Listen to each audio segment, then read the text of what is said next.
जूते पहनकर या जूतों के ऊपर खड़े होकर नमाज पढ़ना। आपने अक्सर लोगों को देखा होगा, खास तौर पर जनाजों वगैरह में, कि लोग जूते पहन के भी नमाज पढ़ लेते हैं और जूतों के ऊपर खड़े होकर भी नमाज पढ़ लेते हैं। तो बाद लोग इसके बारे में सवाल भी करते हैं कि इसके इस तरह नमाज होती है या नहीं होती। तो याद रखें, जूते एक तो ये है कि आपने पहने हुए हों, तो अगर वो पहने हुए जूते ऊपर और नीचे से आपको 100% पता है कि ऊपर से भी और नीचे से भी ये मुकम्मल तौर पर पाक हैं, तो ये जूते आपके लिबास की तरह है। जैसे आपने कमीज पहनी है, शलवार पहनी है, कि जिस तरह ये आपकी कमीज और शलवार जो है इनका पाक साफ होना जरूरी है, इसी तरह जूते भी एक लिबास की तरह है।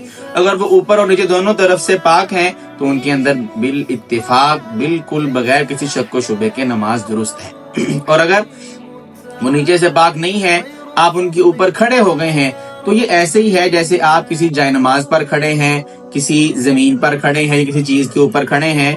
अब जहां पर आपके पांव लग रहे हैं, ऊपर से उस जूते का पाक होना, उस जगह का पाक होना जरूरी है। नीचे से वो कैसी है इसके आप जिम्मेदार नहीं हैं। लिहाजा नीचे से अगर वो नापाक भी हो, ऊपर से वो पाक है जहां पर आप खड़े हैं, तो भी आपकी नमाज दुरुस्त है। तो खुलासा क्या है, अगर ऊपर और नीचे दोनों तरफ से जूता पाक है तो आप जूता पहन के नमाज पढ़ सकते हैं, और अगर सिर्फ ऊपर से पाक है तो फिर आप उसके ऊपर खड़े होकर नमाज पढ़ेंगे, नमाज बिल्कुल दुरुस्त है। जज़ाकुमुल्लाह।